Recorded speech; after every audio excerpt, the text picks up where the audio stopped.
안녕하세요, 박민수 원장입니다. 항상 구독해 주시고 좋아요를 눌러주셔서 진심으로 감사드립니다.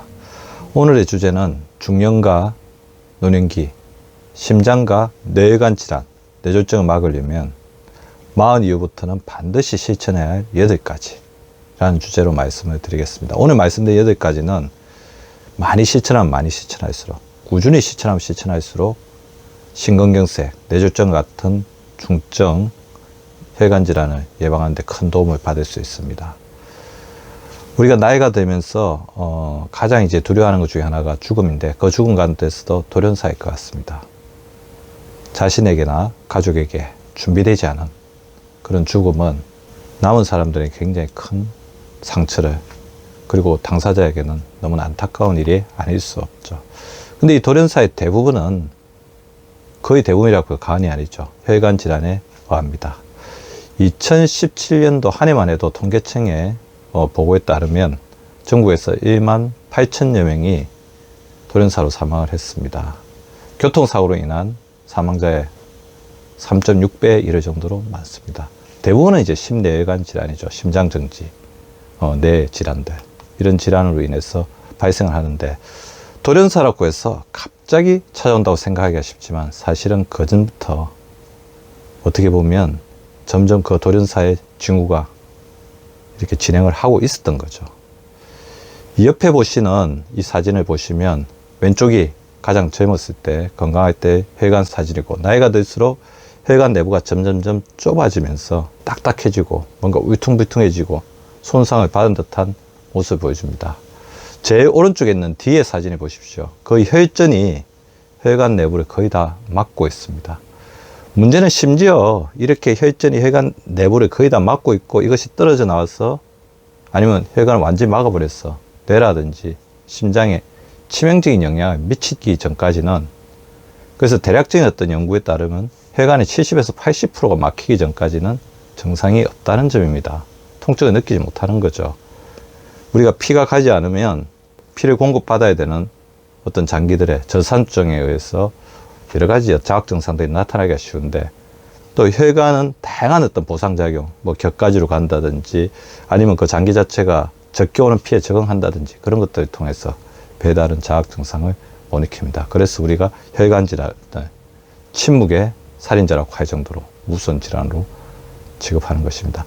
하지만 이 그림에서 보듯이 혈관은 점점 이런 과정을 거치면서 노화가 되는 것이고, 어떻게 보면 돌연사도 이미 예견된 혈관의 노화 과정에 따른 하나의 수순일 수밖에 없다는 겁니다. 그래서 미리 혈관이 이렇게 노화되고 손상되기 전에 우리가 예방한다면 충분히 불행한 사태를 막을 수가 있다는 거죠. 자, 오늘 중이나 노년 이후에 심뇌혈관 질환으로 인해서 불행한 사태가 일어나지 않기에, 우리가 40 이후부터는 반드시 명심하고 실천해야 될 8가지를 말씀을 드릴 건데요. 먼저 첫 번째, 약물입니다. 자, 여기서 약물은 약을 제대로 복용하자는 거죠. 자, 대표적인 약들이 고혈압, 당뇨병, 고지혈증, 항혈전제. 자, 이것들은 다 자신의 건강 상태 잘 아는 의사가 처방한 약이죠. 의사가 처방한 약을 제대로 복용을 하자는 것입니다. 우리 환자분들 중에도 약을 안 먹으면 평생 먹어야 될 것 같아서 병이 있는 건 아니지만 약을 먹지 않는다는 분들을, 환자분들을 진찰할 때 그런 이야기를 많이 듣게 됩니다. 굉장히 잘못된 인식이죠. 물론 가장 좋은 것은 약을 먹지 않고도 정상 범위를 유지하는 것입니다. 고혈압, 당뇨, 고지혈증의 초기라고 한다면 라이프스타일 모디피케이션, 생활습관 개선을 통해서 질병의 뿌리를 차서 그것을 고쳐서 정상 범위 내로 다시 혈압이나 혈당 수치를 돌리게 되면 약을 먹지 않아야 됩니다. 그래서 대부분의 모든 만성질환들은 초기에는 라이프스타일 모디피케이션, 생활 습관 개선을 하자고 이렇게 말씀을 드리고 있거든요. 자, 가장 아이디얼하지만 대부분 분들이 그렇게 하지 못하기 때문에 약을 먹게 되는데요. 자, 가장 나쁜 것은 약을 먹어도 조절이 안 되는 것이 아니라, 오히려 조절이 안 되는데도 불구하고 약을 먹지 않거나, 그리고 약을 드시다가 임의로 끊어버리는 것입니다. 어떻게 보면 자기 몸에 대해서 죄를 짓는 것이죠. 자, 또 여기 또 하나 더 우리가 주의하셔야 될 것들은, 대부분의 고혈압이나 당뇨약, 지금 나온 약들, 고지혈증 약들은 조절제입니다. 우리 신체의 기전을 이용해서 그 수치를 낮춰주는 약이기 때문에 그 약을 먹고 조절이 된다고 해서 나은 것은 아니라는 거죠. 질병을 낫게 하는 것은 본인이 부단한 어떤 생활습관 개선을 통해서 질병의 뿌리를, 질병의 생기는 원인을 제거하는 것입니다. 조절제를 먹고 정상 범위 들어왔다고 해서 약을 끊는 것도 굉장히 위험한 행동이죠.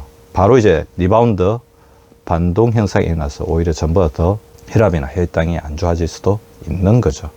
일시적으로 그럴 때 또 여러 가지 심내혈관 사고가 일어날 수 있습니다. 따라서 조절을 해서 약을 끊는다는 것은 약을 먹으면서 본인이 더욱더 생활습관 개선을 잘 해서 질병의 뿌리를 고치고 정상 범위 아래까지 점점 수치를 좋게 하면서 어사와 상이하에 차근차근 약을 줄여나가거나 그리고 결국에는 어사와 상이하 약을 끊는 것입니다.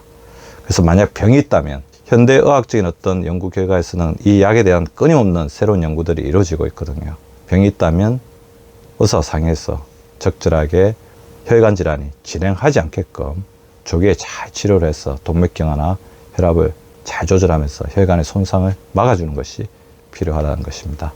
두 번째, 우리가 또 주의해야 될 것은 매일 충분히 부족함 없이 드셔야 될 것, 바로 과일과 채소, 특히 채소를 충분히 드시고 식이섬유를 하루에 30g 이상 섭취하라고 하는데요.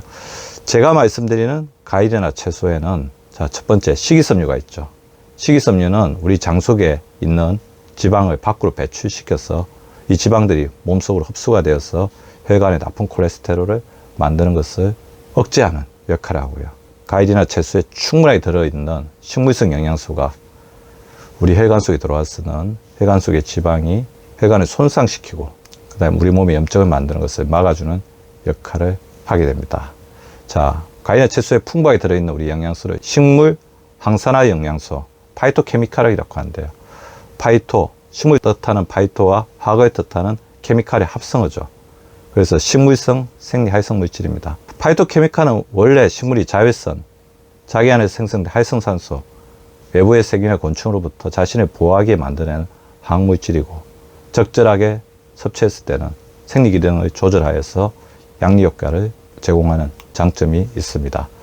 비타민 A, C, E, 항산화 물질이 대표적인 것이고요. 특히 식물에 많이 들어있는 비타민 C, 채소, 토마토, 풋고추, 브로콜리, 과일에는 감귤류나 딸기, 키위 등에 풍부하게 비타민 C가 들어있죠.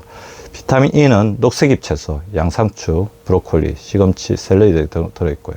식물성 어떤 기름에도 충분히 들어있습니다. 카로티노이드는 파프리카, 토마토, 레드비트, 당근, 자색 고구마, 가지 등에 풍부하게 들어있고 폴리페놀은 녹차, 된장, 포도주, 카카오 닙스 등에 들어있습니다. 셀레늄 같은 경우에는 해산물, 차가버섯 등에 들어있죠. 자, 제가 말씀드린 것을 잘 듣다 보니까 색깔이 굉장히 형형색색으로 보이죠. 그래서 빨주노초 파남보에 그런 다양한 파이토케미칼을 풍부하게 그리고 다양하게 섭취하는 것이 혈관을 보호하는 길입니다. 그리고 또 우리가 마흔 이후에 꾸준히 실천해야 될 게 바로 유산소 운동입니다. 일주일에 3회 이상, 30분 이상 숨차고 땀나는 운동을 꾸준하게 해주셔야 됩니다. 30분 채우라고 해서 반드시 한 번에 30분을 채울 필요는 없습니다. 틈나는 대로 10분씩 3번, 15분씩 2번 이런 식으로 해서 다다익선이죠.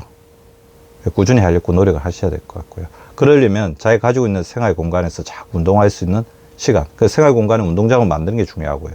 운동의 생활화도 굉장히 중요하겠죠. 그래서 하루에 7,000보 이상 걸어주시려고 노력을 해야 될 것 같은데요. 그러면 그 직장 내에 어떤 계단을 좀 이용한다든지 집으로 귀가할 때 한 정거장 먼저 내려걷기, 계단이 있으면 즐겁게 오르내리기, 그런 부분들을 실천해 주시면 도움이 될 것 같습니다. 마흔 이후에 우리가 가장 중요하게 또 해야 될 게 하나 더 있죠. 바로 근육입니다. 근육은 거대한 면역기지죠. 당연히 이제 근육이 줄어들어서 건강감소증이 되면 생존 근육인 호흡 근육과 심장 근육의 기능이 떨어져서 혈액순환과 산소 공급이 되지 않아 면역력도 떨어지고 산소 공급이 되지 않으면서 심장과 폐도 굉장히 큰 타격을 받습니다. 그리고 근육에서 나오는 마이오카인은 우리 몸의 가장 강력한 함염증 단백질 중에 하나입니다. 따라서 근육을 늘려야죠. 근육이 늘게 되면 심장 근육과 폐 근육도 따라서 늘게 됩니다. 하루에 자기 몸무게 1kg당 1g씩의 단백 섭취에 대해서 동물성, 식물성을 가리지 말고 충분하게 드셔주십시오. 아까 전에 제가 식이섬유를 많이 드셔야 된다고 했죠. 그래서 중단 다식, 단백질은 충분하게, 식이섬유는 다 많이 드셔주시는 게 필요하겠습니다. 근력 운동 반드시 해야 됩니다. 근육을 쓸 수 있는 운동들, 제가 항상 팔굽혀펴기, 잇몸 일으키기, 스쿼트, 손허벅지 운동 이런 것처럼 간단하게 자기 몸을 이용해서 할 수 있는 근력 운동들을 끊임없이 해주시면 좋을 것 같습니다. 성장 호르몬이 40 이후에는 우리 근육을 키우는데 굉장히 핵심적인 또 호르몬이죠. 밤에 이제 숙면을 취하기 위해서 밤에 불을 끄고 자고 하루에 6시간에서 7시간 이상의 충분한 수면을 보장해 주시기 바랍니다. 40 이후에 또 우리 혈관을 지키는데 가장 중요한 신체 기관, 우리 혈관의 가장 중요한 파트너 우호군이 바로 간과 콩팥, 신장입니다. 해독기관이죠. 그리고 나이가 들수록 이제 많은 약들을 먹게 되는데 이 약들 자체가 제대로 해독이 되려면 간과 신장 기능이 충분하게 여유를 가지고 정상 범위 내에 있어야 됩니다. 그렇지 않으면 우리가 나중에 여러 가지 만성질환, 특히 혈관에 관련된 약을 먹을 때 그것이 부담으로 작용할 수밖에 없다는 거죠. 실제로 고지혈증 약, 당뇨약, 고혈압 약을 먹어야 되는데 간이나 이제 콩팥에서 배설되고 그러다 보니까 간과 콩팥에 부담을 주면서 간 수치가 올라가고 콩팥 수치가 올라가니까 제대로 약을 섭취하지 못하시는 분들도 있고, 간과 신장 기능이 나빠지면 필연적으로 부종이라든지 노폐물 배설 기능의 저하로 인해서 혈관에 부담을 가할 수밖에 없습니다. 자, 간이 싫어하는 일은 하지 않고 좋아하는 일을 해야 되겠죠. 간이 싫어하는 일은 해로운 음식, 뭐 기름진 음식, 전체 탄수화물, 그리고 술, 담배, 약 등을 너무 이제 가다하게 복용하거나 섭취하는 것입니다. 해로운 음식, 술, 담배, 약은 줄여주는 게 필요할 것 같고요. 우리 간과 콩팥이 좋아하는 거, 운동, 노폐물 잘 배출하는 데 도움이 되죠. 충분한 수분 섭취, 하루 2리터, 그 다음에 간의 재료가 되는 단백질, 그 다음에 콩팥이 좋아하는 항산화 영양소, 식물성 영양소를 충분하게 섭취해 주는 것입니다. 혈관에 가장 해가 되는 단일 행동이 있다면 바로 담배를 피는 것일 겁니다. 흡연입니다. 담배를 필 때 나오는 여러 가지 유해한 물질들이 많지만 특히 니코틴 같은 경우는 혈관을 수축시키면서 심장이나 혈관에 굉장한 타격을 주게 됩니다. 그래서 담배는 될 수 있으면 끊고자 하는 의지가 있으시면 주위의 도움을 받았으라도, 의료기관의 어떤 진료를 받았으라도 반드시 끊어주는 것이 좋을 것 같습니다. 그리고 담배를 끊으려고 하는 주위에 지인이나 가족이나 동료가 있으면 반드시 잘 독려하고 도와줘야 할 것입니다. 그리고 40 이후에 우리가 반드시 이렇게 해결해야 되는 것 중에 하나가 끊임없이 매일 1년 내내 이렇게 노력해야 되는 게 비만과의 싸움이죠. 비만과의 투쟁입니다. 비만 자체는 다른 질병의 선행인자죠. 특히 고혈압, 당뇨, 고지혈증의 가장 중요한 전조 질병이라고 되어 있습니다. 그리고 이 지방세포가 필요 이상 늘어나게 되면 혈관을 타고다니면서 염증인자가 혈관을 손상시키죠. 그래서 최근에는 비만을 전신성 염증 질환이라고 부르기도 합니다. 그 중에서도 가장 우리가 신경 써야 되는 게 바로 허리둘레죠. 내장지방이 바로 밑입니다. 또 허리둘레에 있는 이런 내장지방들은 심장이나 콩팥, 간 등을 공격하는 이소성 지방으로서 독성이 강합니다. 그래서 허리둘레를 줄이기 위해서 노력을 해주시면 좋을 것 같고요. 그러려면 제가 항상 강조하고 있는 식사법이 있죠. 바로 거꾸로 천천히 식사법입니다. 밥 한 번, 반찬 한 번이 아니라 채소 한 번, 채소가 아닌 반찬 한 번, 밥 한 번, 채소 한 번, 채소가 아닌 반찬 한 번, 밥 한 번, 이렇게 젓가락을 가지고 천천히 식사해 주시기 바랍니다. 그리고 마지막으로 제가 드리고 싶은 말씀 하나는 40 이후가 되면 자기 몸에 대한 검사를 주기적으로 받아야 된다는 것입니다. 간혹 주위를 보면 자기 건강이 많이 나빠져 있을까봐 은연중에 심리적으로 회피하시면서 검사를 안 하시는 분들이 굉장히 많아요. 병이 깊어져 버리면, 특히 뭐 당뇨병 같은 경우에 당화혈색소가 너무 올라가 있다든지 동맥경화가 너무 심해져 버리면 다시 돌리기가 힘들 수가 있습니다.